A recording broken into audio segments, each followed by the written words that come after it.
327 confirmed hostage rescues in 6 countries.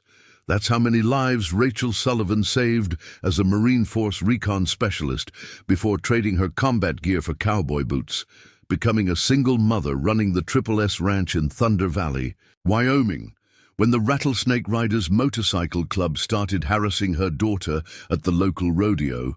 They saw what everyone else saw, just another struggling ranch woman trying to make ends meet.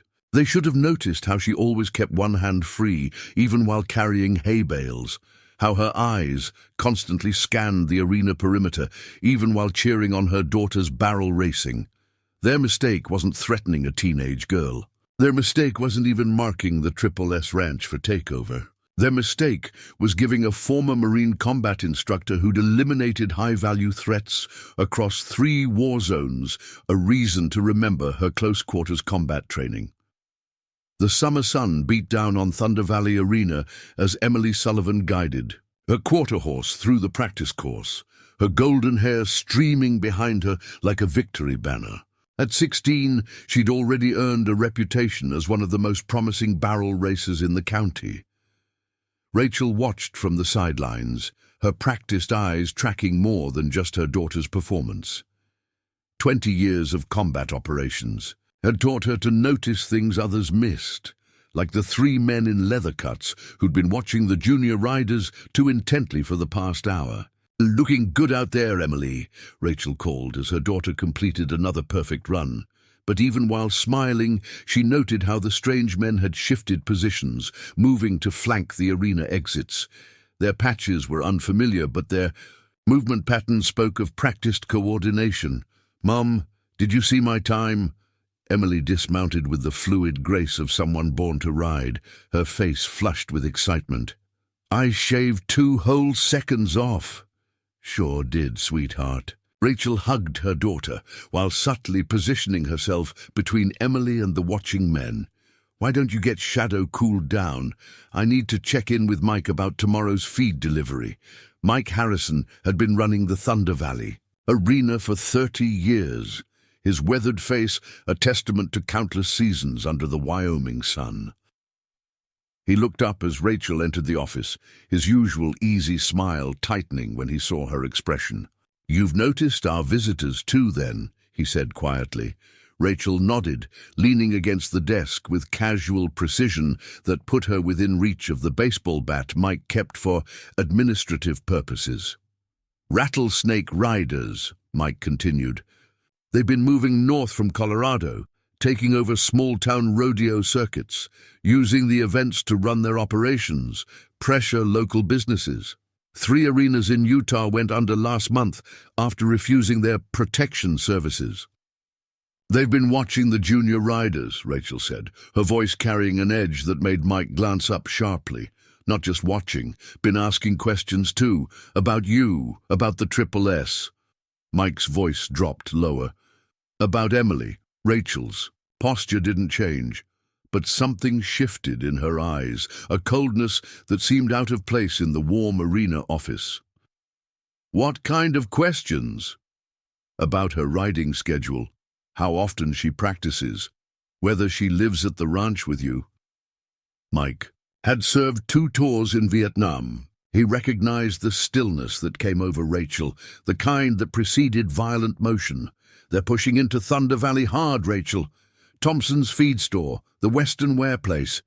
They're demanding protection money, threatening to disrupt the summer rodeo circuit if folks don't play along." A knock at the door interrupted them. Sarah Chen, who ran the local veterinary clinic, stuck her head in. "Rachel, you might want to come see this." Outside, a group of Rattlesnake Riders had gathered near the practice arena. Emily was still cooling down Shadow, trying to ignore their obvious stares. But it was the new arrival that drew Rachel's attention, a massive chopper with custom metalwork shaped like coiled snakes. Its rider, a hulking man with a scarred face and sidewinder patches, dismounted with deliberate showmanship. "That's their leader," Mike muttered. "Goes by Cobra. Real name's unknown. Has connections all. Through the Southwest Rodeo circuit, folks who cross him tend to have unfortunate accidents during events. Rachel watched Cobra approach the rail where Emily was working with Shadow. Her daughter's spine stiffened, but she kept her focus on the horse, just like Rachel had taught her. Always project calm, even while staying alert. Fine animal you got. And there, girl, Cobra's voice carried across the arena. Shame if something spooked it during competition. Horses can be unpredictable. Rachel moved with the same measured pace she'd used approaching hostile territories, her boots silent on. The arena dirt. 2 decades of combat experience had taught her the value of controlling confrontations from the first moment. Can I help you, gentlemen? Her voice was pleasant, but she positioned herself with practiced efficiency, noting angles, distances, potential weapons within reach. Cobra turned, his smile showing too many teeth. Just admiring the local talent. You must be Mama Sullivan. Heard you're running that spread up by Thunder Creek all on your own. Must be tough, keeping up with repairs, vet bills, competition fees. He gestured at Shadow. Quality horse like, that'd be a shame if it got injured. We offer good rates on animal protection. Not interested. Rachel kept her tone neutral while cataloguing details. The knife hilts visible beneath leather cuts, the radio wires running to earpieces, the way his men had spread out in standard tactical formation. Everyone's interested eventually. Cobra stepped closer, using his bulk in a way that had probably intimidated countless others, especially single mothers trying to support their daughters' riding dreams. Think about it. Things happen at rodeos. Equipment fails. Horses spook. People, you fall. Emily led Shadow toward the stables, her back straight, but her hands trembling slightly on the reins. Rachel noted which riders tracked her daughter's movement, marked them as priority threats. Folks around here are traditional, Cobra continued, set in their ways. But change is coming to Thunder Valley, whether they like it or not. Smart people. Adapt. Others. He shrugged, the motion making the snake patches on his cut ripple. Well, they tend to have bad luck in this business. Rachel met his gaze with the same calm she'd maintained during hostage negotiations in war zones. Appreciate the offer, but the Triple S doesn't need your kind of protection. Everything needs protection, Mrs. Sullivan. Cobra's smile vanished. Way I hear it, bank's not too happy with your mortgage payments. Be a shame if your daughter's rodeo career got cut short right when she's showing such promise. He turned away, a calculated dismissal, then paused. Beautiful day for riding. Never know when it might be your last chance to enjoy it. Rachel watched them mount up, their bikes roaring to life with thunderous coordination. Her eyes tracked their departure with the same precision she'd once used monitoring enemy movements. But her mind was already calculating, preparing. Inside the stable, Emily brushed Shadow with careful strokes, but Rachel noticed the slight tremor in her daughter's hands. She'd taught Emily well. Maintain routine, stay focused, don't show fear. The same principles that had kept Rachel alive through 3 combat tours now helped her daughter handle pressure in the rodeo circuit. They're just trying to scare us, aren't they? Emily's voice was steady, but her eyes held questions she was afraid to ask. Like those men who threatened Thompson's feed store, Rachel checked Shadow's stall locks with the same precision she'd once used inspecting door-breaching charges. How much have you heard about that? Jenny Thompson said they showed up last week, demanded protection money. Next day their delivery truck's brakes failed on Thunder Creek Road. Emily's brushstrokes never faltered. Dad always said you were different, special, said you did important things before moving here. Rachel's fingers traced the hidden scar. On her left forearm, a souvenir from a hostage extraction in Damascus that officially never happened. Your father talked too much sometimes. He also said you were the strongest person he'd ever met.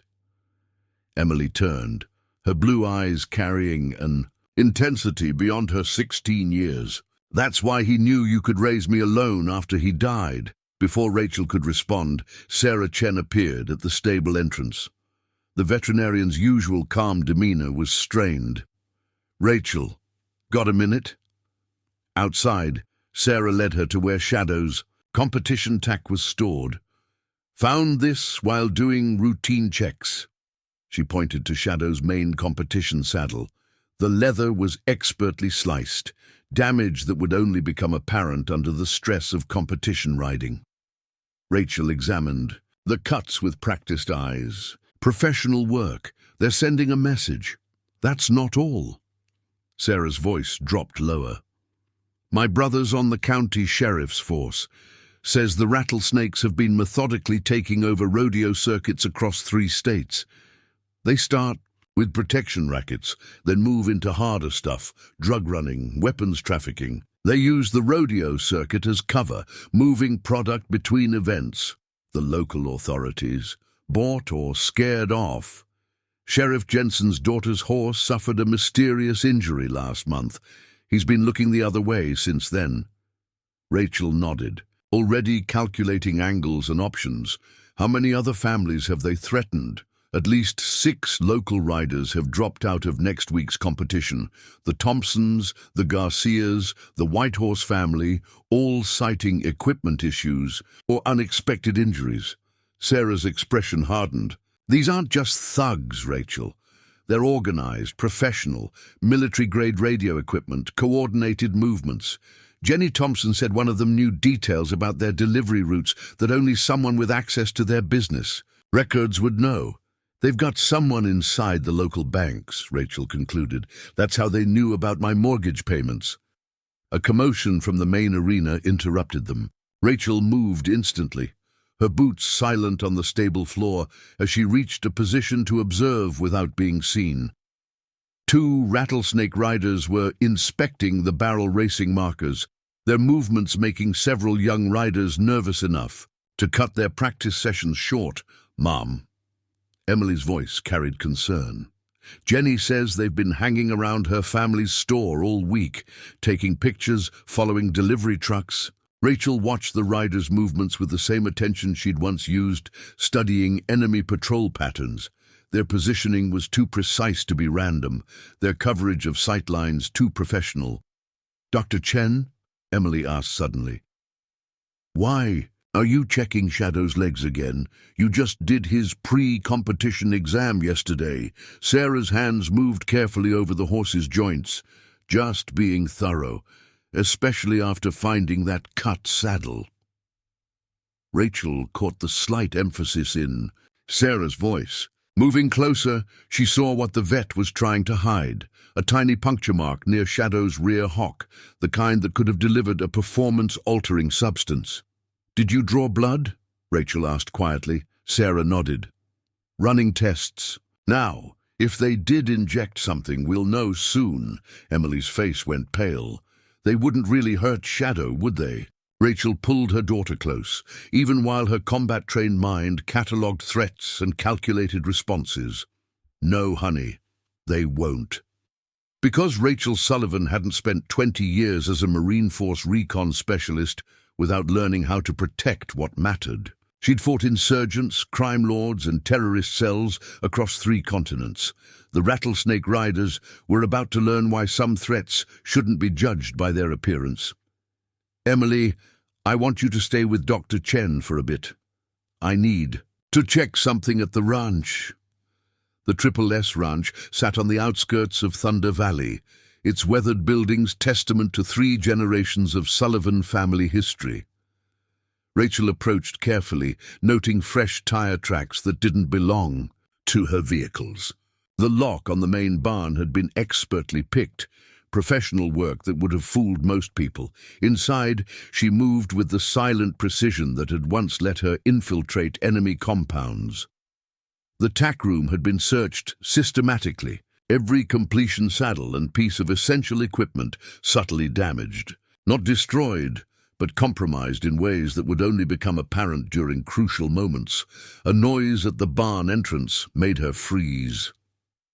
2 Rattlesnake Riders entered, their movements showing military training. "Place is clear," one reported.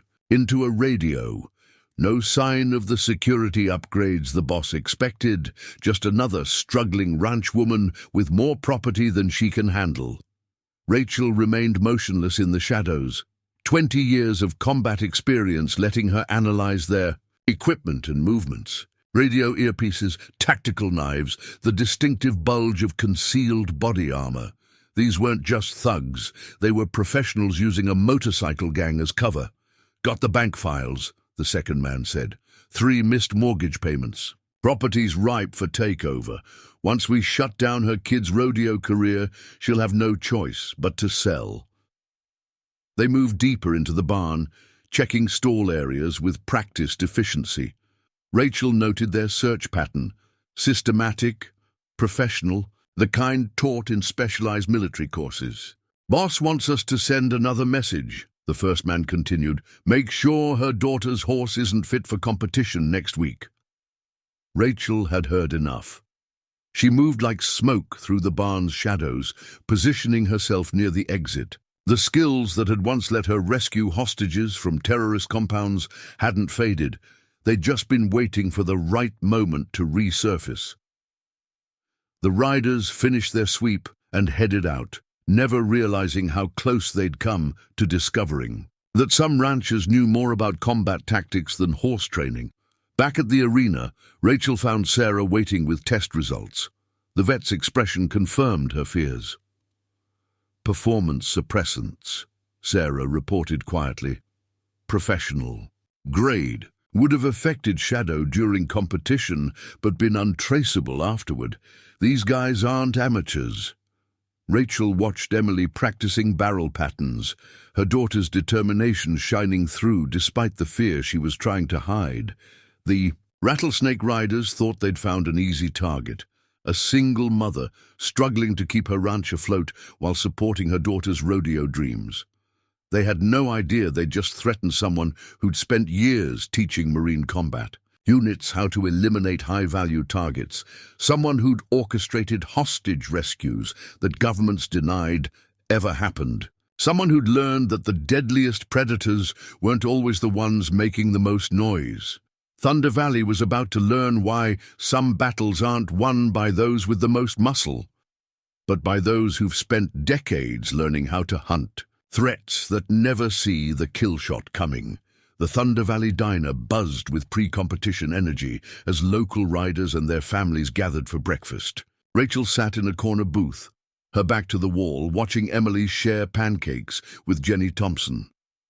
Her daughter's laughter carried across the diner, but Rachel's trained eyes caught the tension in Emily's shoulders, the way she subtly checked. The entrances, habits learned from a mother who'd never quite left her combat instincts behind. Mind if I join you? Jake Martinez pulled out a chair, his limp more pronounced than usual. The local farrier had served 3 tours with the Marines before shrapnel in Fallujah gave him a permanent souvenir. Those Rattlesnake boys came by my shop yesterday, Jake said quietly, stirring his coffee with deliberate calm. Wanted to offer their professional services for handling horse transport between events. Rachel noted the fresh bruising on Jake's knuckles. I'm guessing you declined. Let's just say they ain't used to hearing no from a Mexican farrier with a bad leg. Jake's smile was hard. But something about them feels wrong, Rachel. Way they gather intel reminds me of PMCs I saw overseas. Private military contractors playing at being bikers. The diner's bell chimed. 3 Rattlesnake Riders entered, including the one Sarah had identified as Viper, their head of security. Rachel watched their movements reflected in the diner's window, cataloging details most would miss. The visible bulge of tactical gear under leather cuts, the practiced way they spaced themselves for maximum coverage, radio earpieces that cost more than most bikers spent on their whole rides. Well, look who it is. Viper's voice carried across the diner. The Sullivan girl and her crippled guardian angel. Jake's hand tightened on his coffee cup, but Rachel touched his arm lightly. Not here, she murmured. Too many civilians in the crossfire. The words slipped out automatically. Combat terminology she'd never quite shed. But Jake caught their significance, his eyes sharpening as he studied her with new understanding. "You're not just Emily's mom, are you?" he asked quietly. "The way you analyze rooms, track movements, what unit were you with?" Before Rachel could respond, Viper approached their table, flanked by his men. The diner had gone quiet. Other patrons suddenly very interested in their meals. "Been looking into you, Mrs. Sullivan," Viper said, his smile cold. "Interesting history, military records mostly classified, lot of gaps in your background." Rachel met his gaze calmly while calculating angles, distances, potential weapons within reach. "Just a rancher trying to raise my daughter. See, I don't think so." Viper leaned closer, his voice dropping. "Those scars on your arms, they look an awful lot like the ones I got during contractor work in Syria, places that officially didn't have any American presence." Emily and Jenny watched from their booth, trying to appear casual while clearly monitoring the situation. Rachel noted with pride how her daughter had already shifted to a position that gave her clear access to the diner's back exit. "Beautiful morning for riding," Viper continued. "Heard your daughter's horse wasn't feeling well yesterday. Shame if it got worse before the competition." Jake started to rise, but Rachel's hand on his arm stopped him. Her voice remained pleasant, but something in her eyes made Viper step back slightly. "That scar on your neck," she said quietly. "Left side, just below the ear. Distinctive pattern. I've only seen that type of mark once before, from a specialized chokehold taught to certain Marine units for hostage rescue operations." Viper's confident smirk faltered. Rachel continued, her tone conversational, but carrying an edge that made the other riders shift uncomfortably. "You're right about one thing. I did serve. But you're asking the wrong questions. You shouldn't be wondering what unit I was with. You should be asking why so much of my record is classified. Why certain operations I was involved in officially never happened." She stood smoothly, her movement making Viper instinctively back up another step. "Now, my daughter needs to finish her breakfast. She has a competition to prepare for." "This isn't over," Viper snarled, but the confidence had left his voice. "No," Rachel agreed pleasantly. "It isn't." After the riders left, Jake studied her with new respect. "Force Recon." Rachel sipped her coffee. "Among other things." "Mom?" Emily approached their table, her face showing the same quiet strength that had helped her survive her father's death.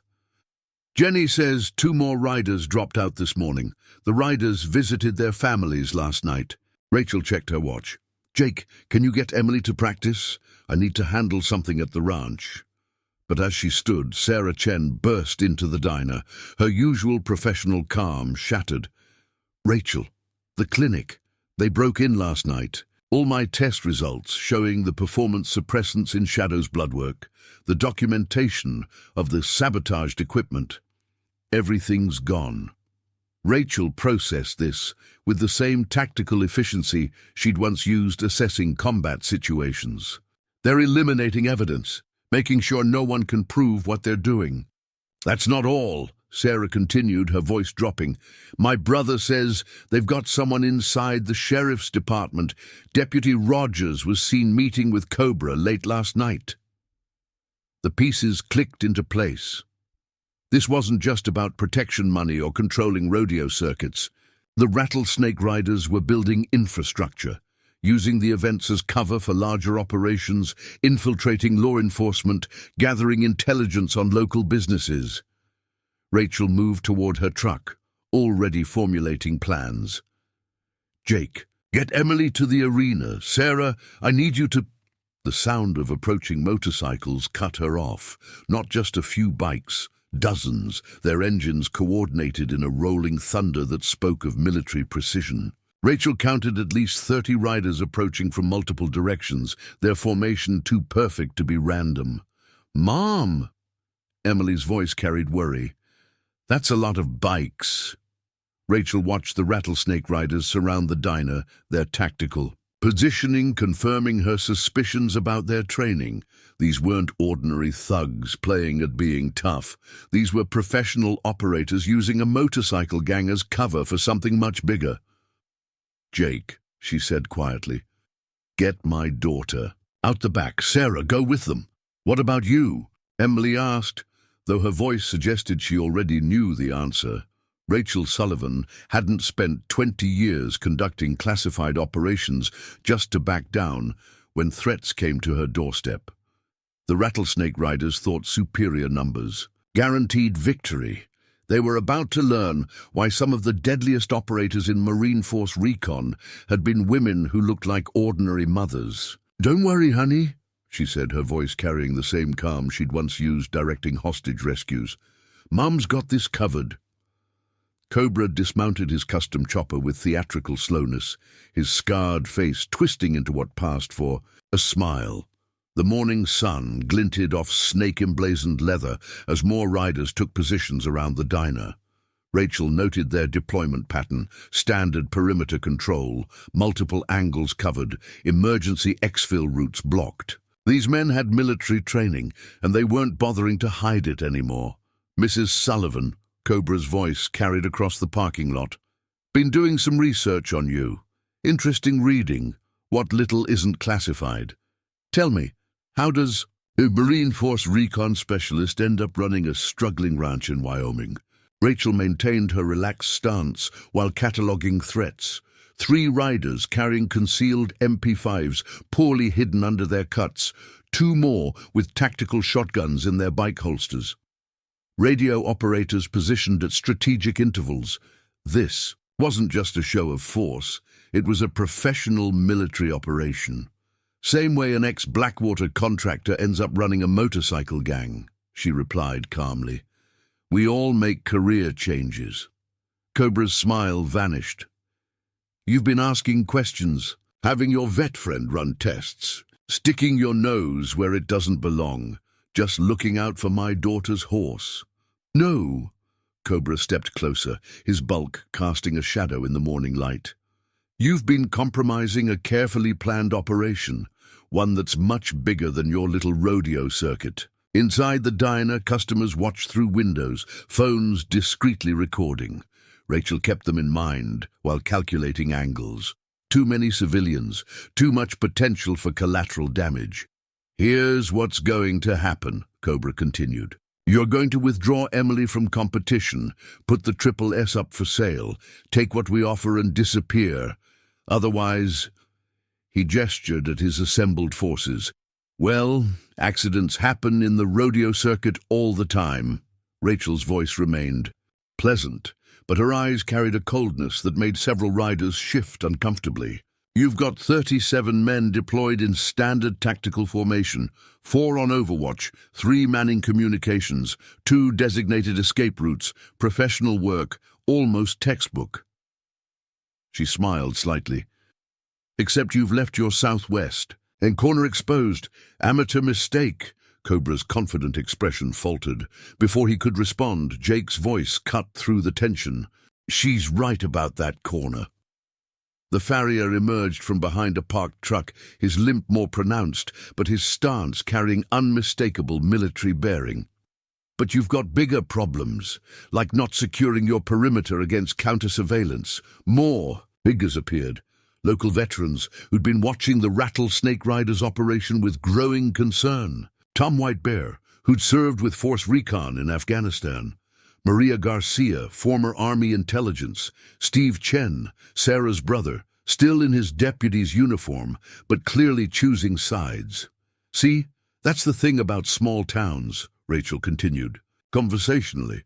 "People notice when strangers start acting suspicious, veterans especially. We recognize tactical formations, professional equipment, military-grade communications." "You're interfering with something you don't understand," Cobra snarled. "We've got backing, connections. This is bigger than some local rodeo circuit." "Oh, I understand perfectly," Rachel's voice hardened. "You're using the rodeo circuit as cover, moving product between events, gathering intel on local businesses, infiltrating law enforcement. Building infrastructure for something bigger, the same pattern you used in Colorado and Utah. Cobra's hand twitched toward the weapon hidden under his cut. Last chance, Sullivan. Walk away. Take your little girl and disappear.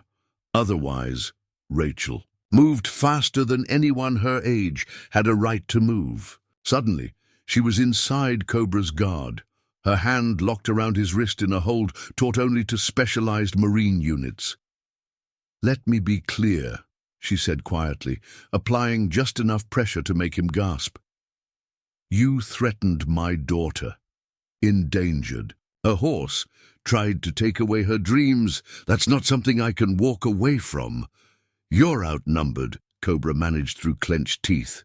"Maybe," Tom Whitebear's deep voice carried across the parking lot. "But you boys ain't the only ones with tactical training." More veterans had appeared, taking strategic positions around the diner. Rachel noted with approval how they naturally fell into combat-practiced formations. "Stand down," she told Cobra quietly. "Take your men and leave Thunder Valley. Find somewhere else to run your operation." "Or what?" Cobra tried to sneer, but fear had crept into his voice. "Or I start making calls to people whose numbers don't officially exist, about classified operations that never officially happened, about former military contractors running sophisticated criminal enterprises using rodeo circuits as cover." She released him with a slight push that made him stumble. "Your choice. But know this. If anything happens to my daughter, her horse, or any other rider in this circuit, those calls get made, and then you'll learn why certain parts of my military record are classified." Cobra rubbed his wrist, rage warring with calculation in his eyes. "This isn't over." "Actually," Steve Chen stepped forward, his deputy's badge catching the morning light. "It is. Just got word from the FBI's organized crime unit. Seems someone's been feeding them detailed intelligence about your operation. Documents, financial records, evidence of law enforcement infiltration. They're very interested in former military contractors using rodeo circuits for criminal enterprises." Rachel watched Cobra's face as he realized the trap he'd ridden into. She'd spent 20 years conducting operations that officially didn't exist. Did he really think she'd waited until this morning to start moving pieces into position? "You've got 1 hour," she told him calmly, "to get your men out of Thunder Valley. After that, everything we've gathered gets sent to every law enforcement agency in 3 states. The Rattlesnake Riders' perfect tactical formation began to crack as reality set in. These weren't just local ranchers they were threatening. They'd stumbled into an operation orchestrated by someone who'd spent decades learning how to eliminate threats that never saw the killing stroke coming. "Mount up," Cobra finally ordered, his voice carrying defeat. "We're done here." As bikes roared to life, Rachel caught movement at the diner's back door. Emily stood watching, her face showing the same quiet strength that had helped her survive losing her father. Rachel had taught her daughter many things: how to ride, how to face fear, how to stand strong when life got hard. Now, she'd taught her something else, that sometimes the most dangerous predators aren't the ones making the most noise, but the ones who know exactly when and how to strike. The Thunder Valley diner slowly returned to normal as bikes disappeared into the distance. But Rachel knew this wasn't over. The Rattlesnake Riders would regroup, adapt their strategy, try a different approach. That's what professional operators did. But they'd learn what terrorist cells and hostile insurgents had learned years ago. Indeed, that threatening Rachel Sullivan's family was the last mistake they'd ever make, because some battles aren't won by those with the most force, but by those who've spent decades learning how to eliminate threats that never see the blade until it's too late.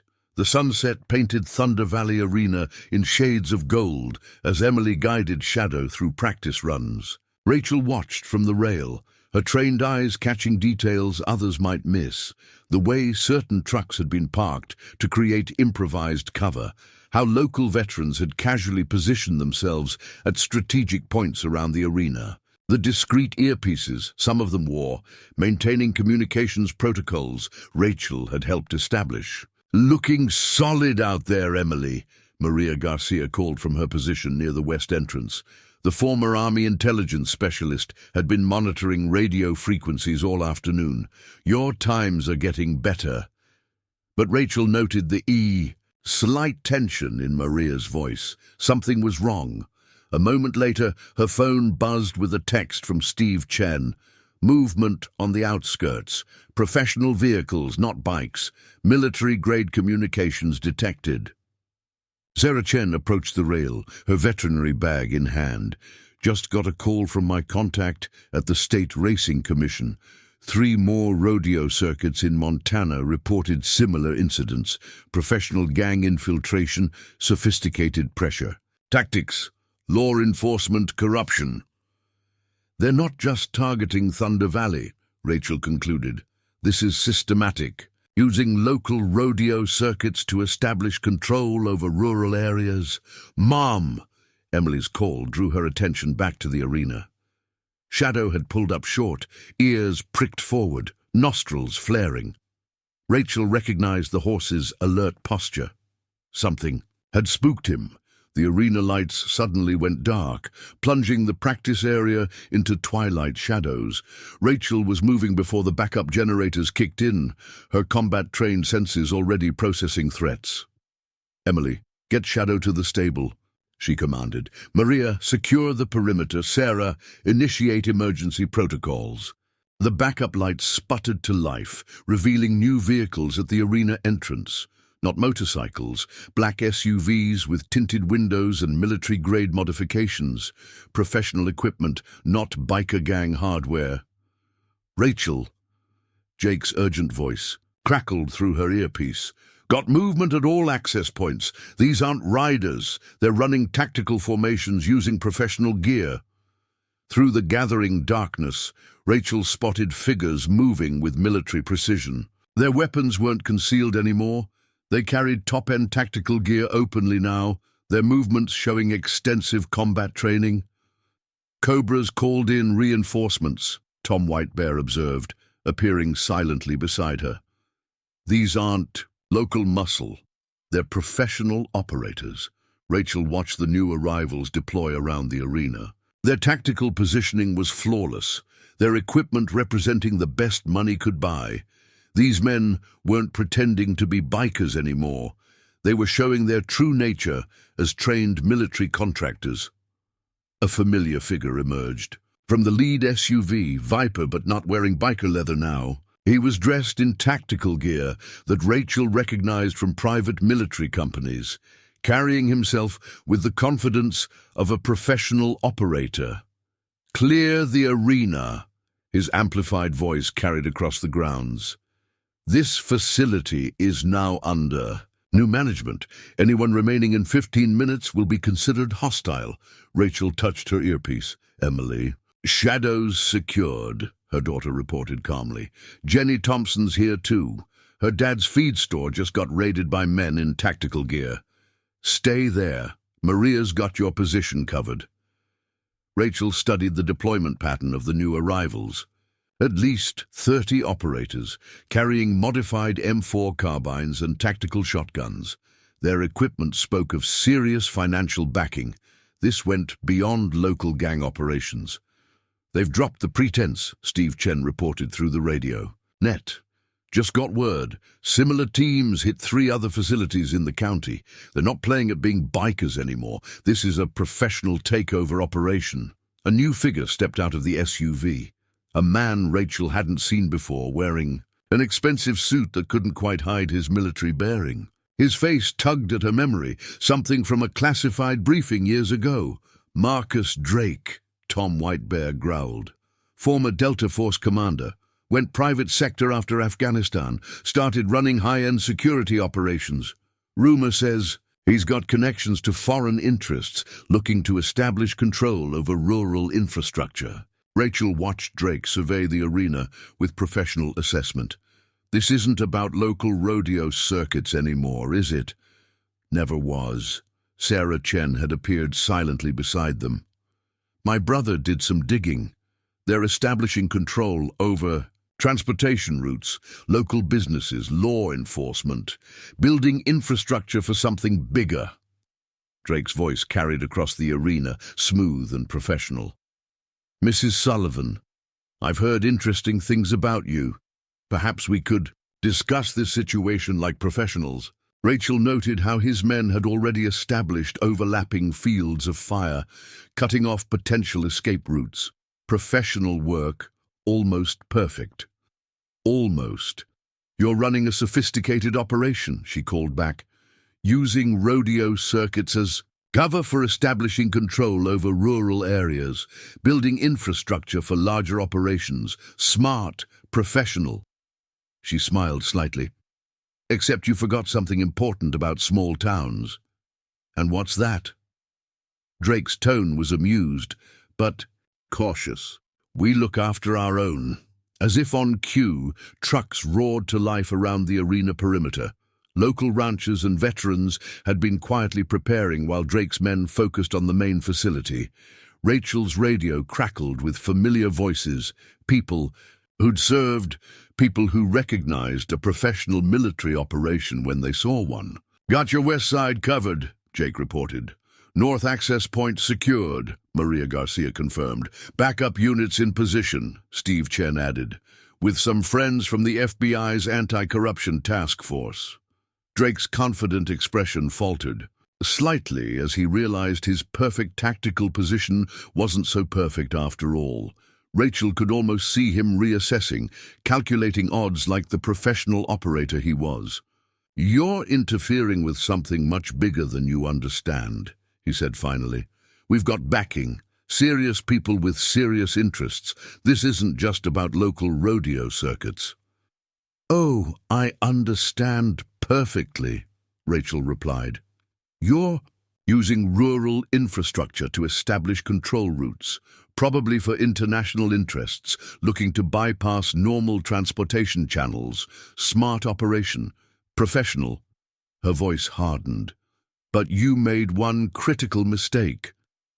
And what's that?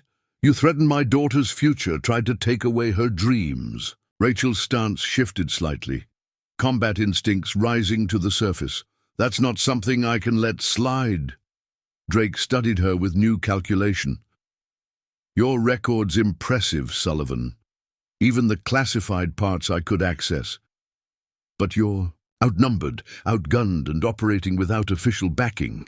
Rachel's smile was cold. You sure about that last part?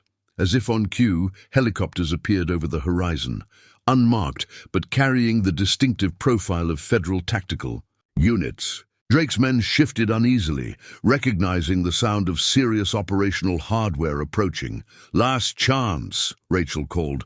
Pull your men out. Find somewhere else to run your operation, or I start making calls about former Delta Force commanders, running illegal takeover operations for foreign interests.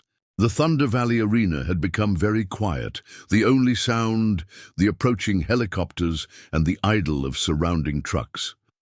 Drake's perfect tactical operation was suddenly looking a lot less perfect, because Rachel Sullivan hadn't spent 20 years conducting classified operations without learning how to turn the hunters into the hunted. Drake thought superior numbers and equipment guaranteed victory. He was about to learn why some of the deadliest operators in Marine Force Recon had been women who looked like ordinary mothers. The real battle for Thunder Valley was just beginning. Drake's tactical teams moved with practiced precision through the darkening arena, their night vision gear giving them a supposed advantage. But Rachel had spent years teaching Marine units how to turn superior equipment into a weakness. The approaching helicopters cast moving shadows across the grounds, creating shifting patterns that played havoc with electronic vision enhancement. Final warning, Drake's voice carried professional calm. Clear the facility. This operation is bigger than your local concerns. Rachel touched her earpiece. Status check. Emily and other riders secure in the reinforced stable area. Maria reported. Jake's got the back exit covered. 2 teams trying to flank through the maintenance area, Tom Whitebear added. Professional movement, but they don't know the terrain. Rachel watched Drake's operators deploy around the arena. Their tactical positioning was textbook perfect for urban operations. But they were fighting on rodeo ground now, where every shadow could hide a local veteran who knew the terrain intimately. Mrs. Sullivan, Drake called out, you're a professional. You understand operational necessity. Walk away. Take your daughter somewhere else. There are other rodeo circuits. You know I can't do that, Rachel replied calmly. Just like I couldn't walk away in Damascus when contractors were threatening civilian infrastructure. Drake's stance shifted slightly. That operation was classified. So was the intel about private military companies establishing control routes through rural America. Amazing what still comes through old communication channels. The first helicopter passed directly overhead, its downdraft kicking up arena dust. Rachel caught the hand signals from the pilot, FBI tactical units, not just local law enforcement. Steve Chen's contacts had come through. Target their communications first, she commanded through her radio net. Standard EMI protocols. Local veterans who'd been quietly preparing initiated electromagnetic interference patterns using techniques Rachel had taught them. Drake's tactical communications began to crackle with static. They're jamming us, one operator reported, professional calm cracking slightly. Using military-grade protocols. Drake's voice carried real anger now. Sullivan, you're interfering with an authorized operation. Authorized by whom? Rachel's response was calm. The same foreign interests funding your takeover of rural infrastructure? The ones using private military contractors to establish control routes through American territory? She noted how his men reacted to those words, some shifting uneasily. Not everyone had known the full scope of their operation. Mom? Emily's voice came through clear on their separate channel. Jenny says there's movement behind the main stable. They're trying to access the secure area. Rachel had been counting on that. Maria? On it, the former Army intelligence specialist replied, letting them get nice and boxed in. Drake's operators had found themselves in an increasingly difficult position. Their night vision gear was compromised by shifting shadows and EMI interference. Their tactical communications were degrading, and the terrain they thought they controlled was turning against them. Your daughter's got talent, Drake called out, changing tactics. Be a shame if her competitive career got cut short. Accidents happen in the rodeo circuit. He'd made a crucial mistake. Rachel's voice turned arctic. You really shouldn't have. Threatened my daughter. The signal was given. Local ranchers fired up powerful arena lights they'd repositioned earlier, creating harsh glare zones that blinded night vision equipment. Veterans who'd been waiting in prepared positions initiated coordinated resistance, using their intimate knowledge of the terrain. Drake's perfect tactical operation began to unravel. His operators found themselves caught in carefully prepared channels of movement, their superior equipment turned against them by people who'd learned combat tactics in real war zones. West Team compromised, one operator reported urgently. These aren't just local civilians, they're using military protocols. Because some of us actually earned our combat experience, Jake's voice carried across the arena. Not just bought it from private military companies. The FBI helicopters were landing now, disgorging tactical teams who moved to secure the perimeter. Rachel watched Drake reassess the situation with professional efficiency, calculating odds like the trained operator he was. Stand down, she advised. Before this gets worse. You don't understand what you're interrupting, Drake snarled. This operation has backing, serious people with serious investments. Oh, I understand perfectly, Rachel replied. You're using rodeo circuits as cover for establishing rural control routes. Professional operation, well planned, except for one detail. What's that? You forgot that some of the best operators in the military were women who learned to look like harmless civilians, who knew how to hide in plain sight until the perfect moment to strike. Drake's tactical net crackled with increasing urgency as his teams encountered resistance at every turn. Local veterans using military protocols, ranchers who knew every shadow of the arena, and a former Marine Force Recon specialist who'd spent years teaching others how to turn superior force against itself. "Mom?" Emily's voice carried pride through the radio. "Shadows secure, and Jenny's dad says the FBI just raided the Rattlesnake Riders compound. They found documentation linking them to foreign shell companies." Rachel allowed herself a small smile. Years of conducting classified operations had taught her the value of patience, of laying groundwork long before the actual confrontation. "It's over, Drake," she called out. "Your operation is compromised. Federal agencies are moving on your facilities across 3 states. Amazing how much evidence accumulates when local veterans start paying attention to suspicious activities." The arena had grown very quiet. The only sounds, the idling helicopters and the shuffle of FBI tactical teams securing positions. Drake's operators looked to their commander, professional discipline warring with the realization that they'd been outmaneuvered by someone they'd dismissed as just another local civilian. Because Rachel Sullivan hadn't spent 20 years in Marine Force Recon just learning combat tactics. She'd learned how to turn an enemy's strength into weakness, how to use their own operational procedures against them. Drake thought superior numbers and equipment guaranteed victory. He'd forgotten that some of the deadliest predators are the ones who know how to play prey until exactly the right moment to strike. Federal agencies moving in from all directions, Steve Chen reported through their tactical net. They're very interested in private military contractors establishing foreign-backed control routes through American territory. Rachel watched Drake's expression as he realized the full scope of what he'd walked into. This wasn't just about local Rodeo circuits anymore. His entire operation was being exposed, traced back to its foreign funding sources. "Last chance," she offered. "Surrender to the FBI tactical teams, or we can do this the hard way." Thunder Valley Arena had become very quiet as Drake faced his decision.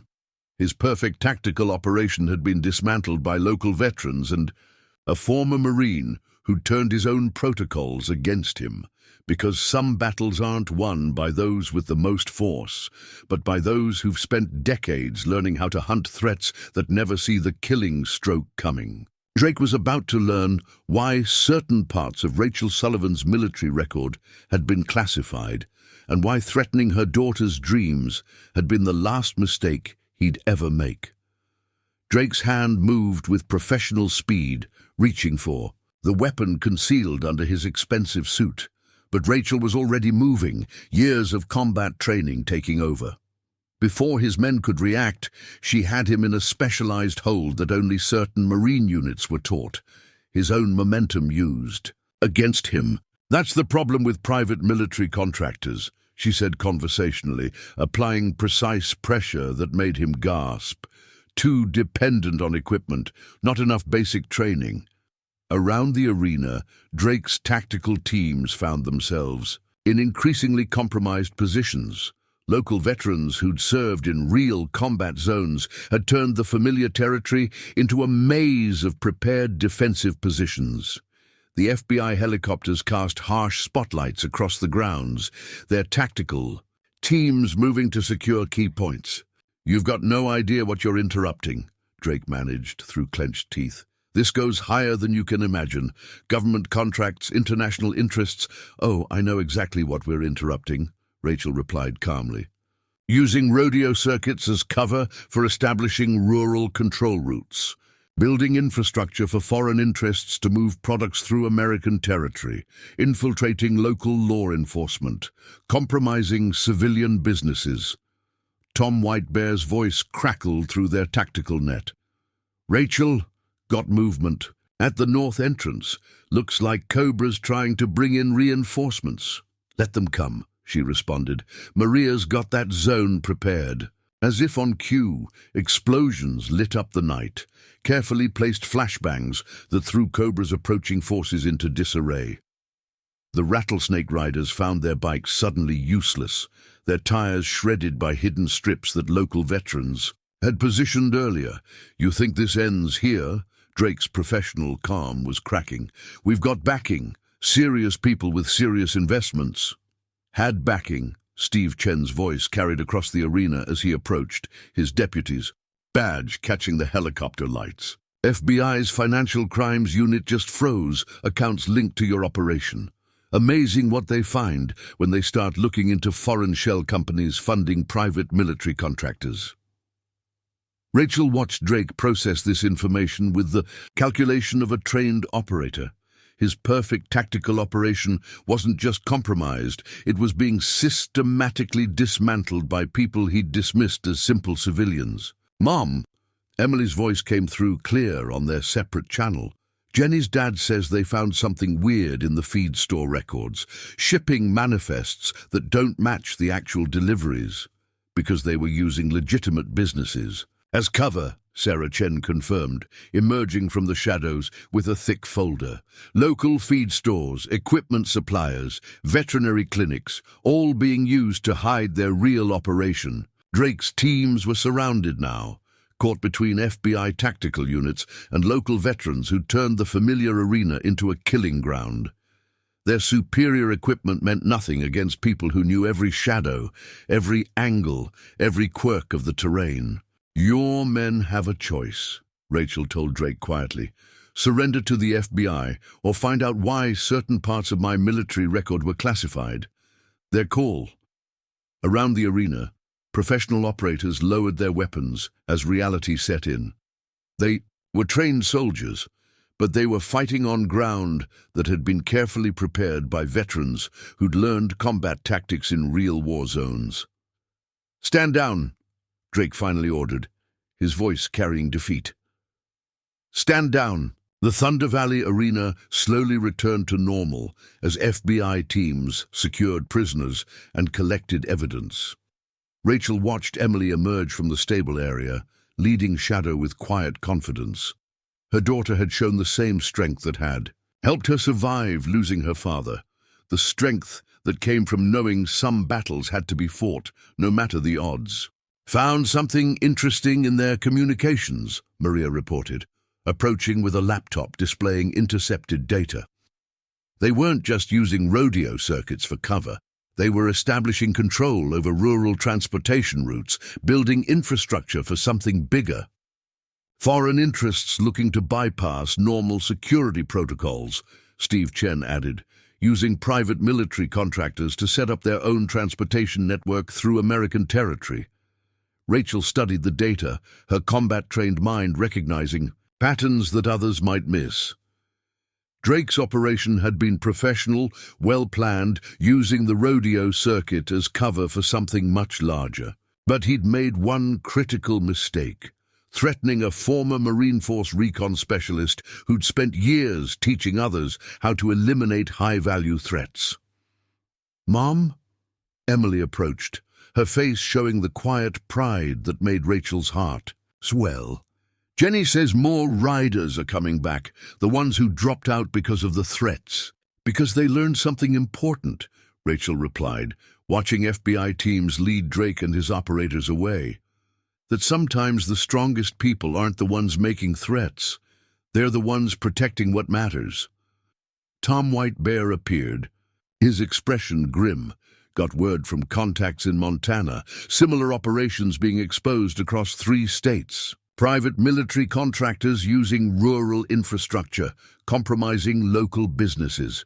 But they didn't count on one thing, Jake added, his limp more pronounced after the night's action. They didn't expect small towns to fight back, didn't expect local veterans to recognize military protocols. And they certainly didn't expect a former Marine Force Recon specialist, Maria smiled, one who'd spent years teaching others how to hunt threats that never see the killing stroke coming. The sunrise painted Thunder Valley Arena in shades of gold, as the last FBI teams departed with their prisoners. Rachel watched Emily guide Shadow through gentle, cool-down exercises, her daughter's movements showing the same quiet strength that had helped their family survive so much. Local riders were returning, their determination to compete stronger for having faced down threats. The rodeo circuit would continue, but now everyone understood something important, that true strength isn't always found in superior numbers or equipment. Sometimes it's found in communities standing together, in veterans using their training to protect rather than threaten, in mothers who do anything to defend their children's dreams. Drake and his operators had brought sophisticated tactical equipment, professional training, and powerful backing to their operation. But they'd forgotten something crucial, that some of the deadliest predators are the ones who know how to hide in plain sight, waiting for exactly the right moment to strike. Because Rachel Sullivan hadn't spent 20 years conducting classified operations, just learning combat tactics. She'd learned that true victory sometimes comes not from overwhelming force, but from giving threats exactly enough rope to hang themselves. The Thunder Valley Rodeo circuit would continue, stronger for having faced down those who thought money and equipment guaranteed victory, and any other threats would learn what Drake's operators had discovered the hard way, that some battles aren't won by those with the most force, but by those who've spent decades learning how to eliminate threats that never see the blade until it's too late. The Thunder Valley Diner buzzed with excitement as riders and their families gathered for breakfast the next morning. Rachel sat in her usual corner booth, back to the wall, watching Emily share stories with Jenny Thompson and other returning competitors. But her trained eyes caught the subtle changes, how local veterans had maintained their defensive positions, the discreet communications equipment some still carried, the way certain trucks remained strategically parked for optimal coverage. Got some interesting information from the FBI's Financial Crimes Unit, Steve Chen said, sliding into the booth with fresh coffee. Drake's operation wasn't just about controlling rodeo circuits. They were building something bigger. Sarah Chen joined them, spreading documents across the table. Found this in their seized communications. They were establishing control over rural infrastructure, feed stores, equipment suppliers, transportation routes, creating a shadow network for moving products through American territory. Using legitimate businesses as cover, Rachel nodded, studying the papers with the same tactical precision she'd once used analyzing enemy positions. Professional operation, well planned, and well backed, Maria Garcia added, approaching with her laptop. Foreign shell companies, offshore accounts, high-level political connections. This went deeper than just private military contractors. The diner's bell chimed. Jake entered, his limp more pronounced after the night's action, but his eyes carrying the alert awareness of a combat veteran. Got word from contacts in Montana. 3 more operations like this being exposed, all using rodeo circuits as cover, all backed by the same foreign interests. Rachel watched Emily demonstrate barrel racing techniques to younger riders, her daughter's confidence stronger for having faced down threats. The Thunder Valley Arena was already preparing for the upcoming competition, local families working together to repair damage from the night's confrontation. They'll try again, Tom Whitebear observed, joining their impromptu briefing. Different approach, different cover. Professional operators adapt. Let them try, Rachel replied calmly. Now we know what to watch for. Her phone buzzed with a message from her old Marine Force Recon contacts, the ones whose numbers didn't officially exist. More operations like Drake's were being uncovered across rural America, all following the same pattern. Foreign interests, using private military contractors to establish control routes through civilian territory. Mom, Emily called from across the diner. Mr. Thompson says more riders are registering for next week's competition, even some from other circuits that got shut down by the Rattlesnake Riders. Rachel smiled, noting how the returning riders carried themselves with new confidence. They'd faced down professional threats and survived, learned that sometimes the strongest defense comes from standing together. Found something else in their files, Sarah continued quietly. Detailed intelligence on local businesses, family, connections, financial vulnerabilities.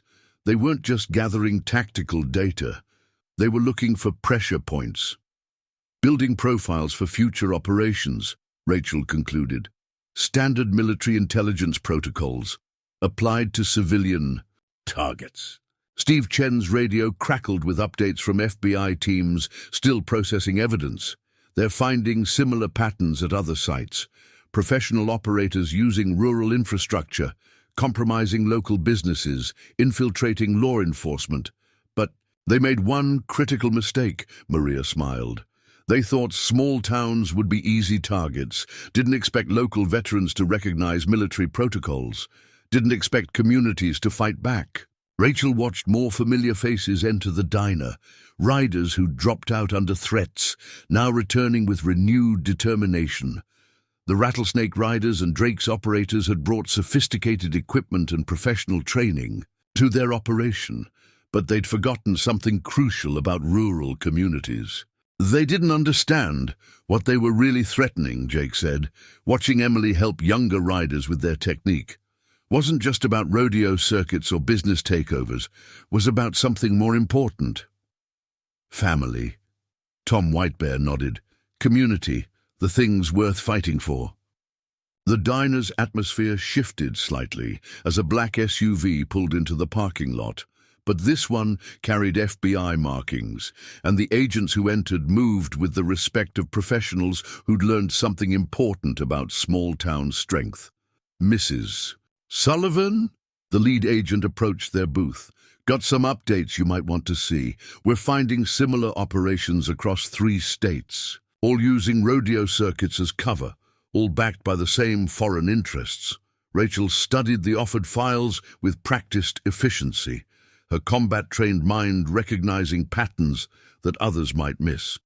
Drake's operation had been professional, well-planned, using legitimate businesses to hide sophisticated infiltration. But they'd made one crucial miscalculation. They thought superior equipment and training guaranteed victory, she observed. Forgot that some of the best operators in the military were women who learned to look harmless, who knew how to hide in plain sight until exactly the right moment to strike. More reports came in through their maintained communications network. Local veterans in other communities recognizing similar patterns, identifying potential threats, sharing intelligence through channels that professional operators never thought to monitor. Got word from the Montana rodeo circuit, Steve reported. Their local veterans started noticing similar suspicious activities. Professional operators trying to establish control using civilian cover, but now they know what to watch for, Maria added. How to recognize military protocols being used against civilian targets. Rachel watched Emily demonstrate proper riding techniques, her daughter's strength showing in more than just her physical skills. The Thunder Valley Rodeo circuit had faced down professional threats and emerged stronger, teaching everyone an important lesson about true power. They'll adapt, Tom warned. Professional operators always do, find new approaches, new cover stories. Let them try, Rachel replied calmly. Now we know what we're really protecting, and they'll learn what Drake's operators discovered, the odd way that some battles aren't won by those with the most force. The morning sun streamed through the diner's windows as more riders arrived, their determination to compete stronger for having faced down threats. Drake and his operators had brought sophisticated tactical equipment and professional training to their operation, but they'd forgotten something crucial about small towns and the people who called them home, because Rachel Sullivan hadn't spent 20 years conducting classified operations, just learning combat tactics. She'd learned that true victory sometimes comes not from overwhelming force, but from helping others discover their own strength. The Thunder Valley Rodeo circuit would continue, its community stronger for having faced down those who thought money and equipment guaranteed success, and any future threats would learn what Drake's operators had discovered, that some of the deadliest predators are the ones who know exactly when to strike and exactly what they're fighting for. The afternoon sun cast long shadows across Thunder Valley Arena as riders prepared for the upcoming competition. Rachel watched from her position near the main entrance, noting how the atmosphere had changed. Local veterans maintained discreet surveillance positions, their combat experience now turned toward protecting rather than threatening. Riders moved with new confidence, understanding that their community stood united against any threats. Got something interesting from the FBI's data analysis, Maria approached, her laptop displaying complex financial records. Drake's operation wasn't just backed by foreign interests, they had domestic partners too, high-level connections in private security firms, military contracting companies. Corporate takeover disguised as criminal intimidation, Rachel observed, her tactical mind processing implications. Professional approach, using the Rattlesnake Riders as cover for something more sophisticated. Steve Chen joined them, his deputy's badge catching the sunlight. Just got word from contacts in law enforcement, similar operations being exposed in rural areas across the country, all following the same pattern, using local criminal elements as frontmen, while professional operators establish control infrastructure. Emily guided Shadow through practice runs, her riding showing the same quiet strength that had helped her face down threats. Other competitors had returned to the arena, their determination stronger for having survived intimidation attempts. "They're adapting already," Tom Whitebear reported, appearing silently beside them. "Got intelligence from Montana. New players moving in, different approach, using legitimate business investments as cover for takeover attempts." Rachel watched a group of corporate-looking SUVs pull into the parking area. Not tactical vehicles. This time, expensive civilian models carrying men in business suits. But her trained eyes caught the subtle signs of military bearing, the careful way they surveyed the arena. Blackridge Security Solutions, Maria identified them, checking her laptop. Private military consulting firm, special operations backgrounds, government contracts, connected to the same foreign interests that backed Drake's operation. "Mom?" Emily's voice carried across their tactical net. "Jenny says these new men have been asking questions at her father's feed store, making offers to buy local businesses." "Different approach, same objective," Rachel concluded. "Instead of using criminal intimidation, they're trying legitimate acquisition. But the goal hasn't changed, establishing control over rural infrastructure."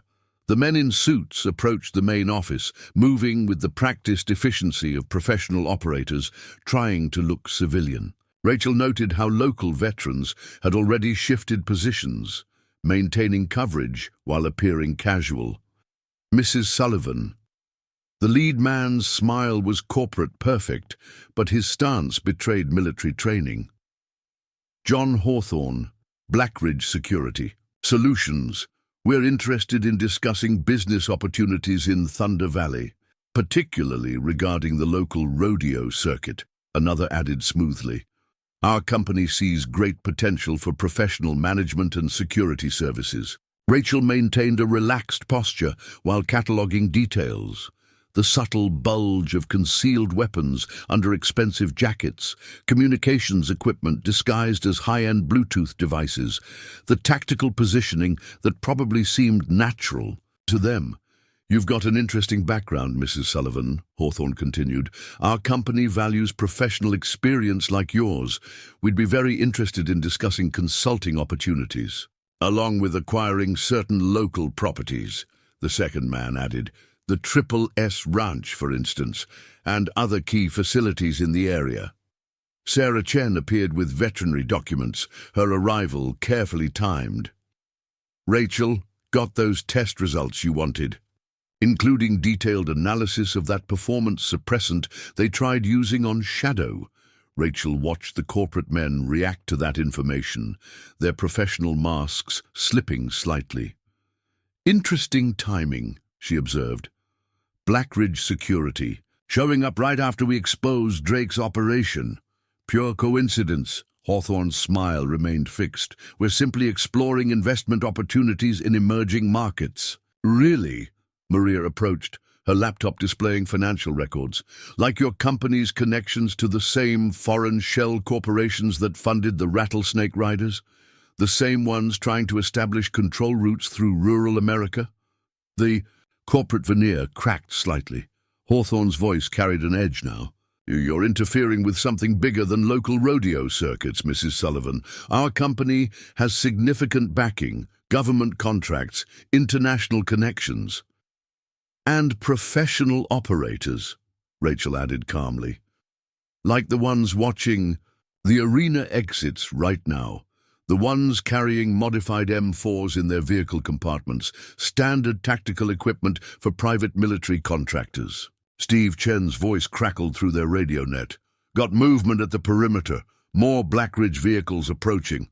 Professional tactical teams trying to look like corporate security." "This is bigger than Thunder Valley," Hawthorne's friendly manner vanished. "Bigger than you understand. We're establishing necessary infrastructure for interested parties. Your interference is becoming problematic." Rachel smiled slightly. "Like it was problematic in Syria, when private military contractors tried establishing similar control routes through civilian territory." Hawthorne's expression shifted as he recognized the reference to a classified operation that officially never happened. "That information is restricted. How did you—" "Because some of us earned our combat experience," Rachel replied, "not just bought it through corporate contracts."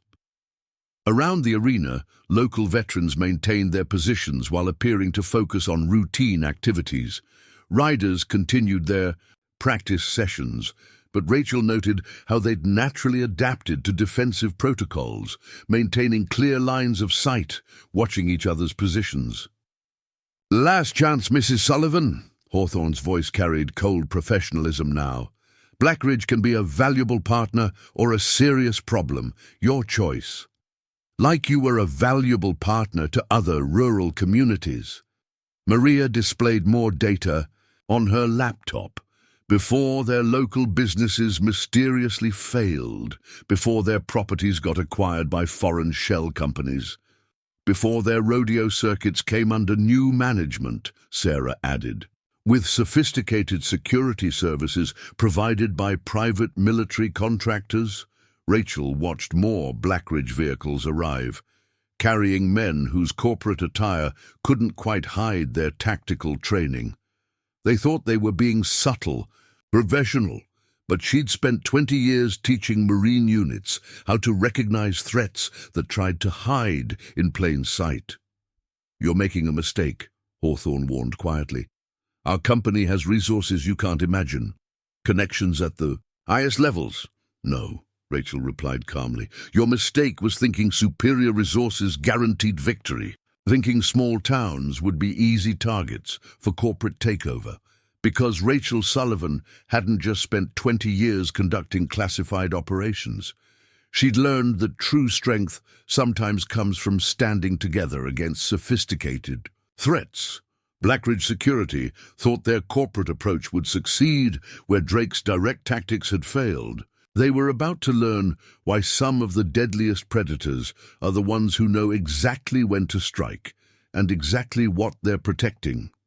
Thunder Valley was about to teach corporate operators the same lesson it had taught criminal ones, that some battles aren't won by those with the most resources, but by those who've spent decades learning how to eliminate threats that never see the killing stroke coming. The evening sun painted Thunder Valley Arena in shades of red as Blackridge's. The corporate facade began to crack. More tactical teams arrived, still maintaining the pretense of executive security, but their movements showing clear military training. Rachel watched them deploy around the facility, noting how they maintained professional protocols even while trying to appear civilian. "Final warning, Mrs. Sullivan." Hawthorne's voice had lost its corporate smoothness. Our company has invested significant resources in this operation. We're not leaving empty-handed. Got movement on all approaches, Steve Chen reported through their tactical net. They're dropping the business pretense, professional operators moving into position. Rachel watched Emily guide Shadow toward the reinforced stable area, her daughter's movements showing the calm precision she'd inherited from her mother. Other riders followed, maintaining the defensive protocols they'd learned during Drake's attempted takeover. You're making this harder than necessary, Hawthorne continued. We're prepared to offer generous compensation. The Triple S Ranch, local businesses, the Rodeo circuit, all at well above market value. Like you offered other communities? Rachel replied calmly. Before their properties mysteriously ended up controlled by foreign shell companies? Before their rodeo circuits became transit routes for private interests? Maria's laptop displayed more seized intelligence. Found their operational plans. They're establishing control corridors through rural America, using legitimate businesses as cover for sophisticated trafficking routes. Professional approach, Tom Whitebear observed from his position near the main entrance. Corporate acquisition instead of criminal intimidation, but the objective hasn't changed. Black Ridge Tactical. Teams had secured the arena perimeter, their movements showing the precision of experienced operators. But Rachel noted how they'd missed the subtle preparations local veterans had maintained after Drake's attempt. Defensive positions hidden in plain sight, coverage angles that seemed natural to civilian eyes. Your interference is becoming costly. Hawthorne's hand moved toward the weapon concealed under his expensive jacket. Our partners expect results. They're not accustomed to resistance from local communities. You mean your foreign investors? Rachel's voice carried the same calm she'd once used directing combat operations. The ones using private military contractors to establish control routes through American territory.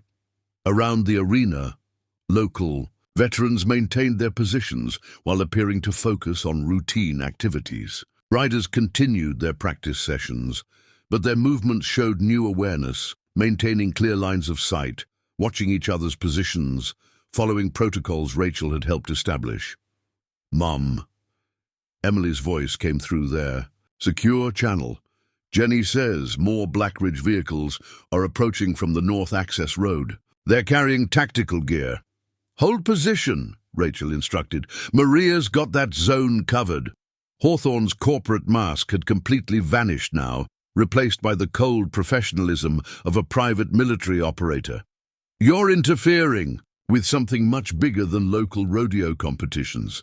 Our company has federal contracts, international backing, political connections, and professional tactical teams, Rachel added, watching more operators take position around the arena, like the ones currently deploying in standard military formation, the ones carrying modified weapons in their vehicle compartments. Last chance, Sullivan, Hawthorne's voice hardened. Take the deal, walk away, find somewhere else to run your little rodeo shows. Rachel's smile was cold. Like you told other communities to walk away, before their local businesses failed, before their properties got acquired by shell companies, before their rodeo circuits came under new management.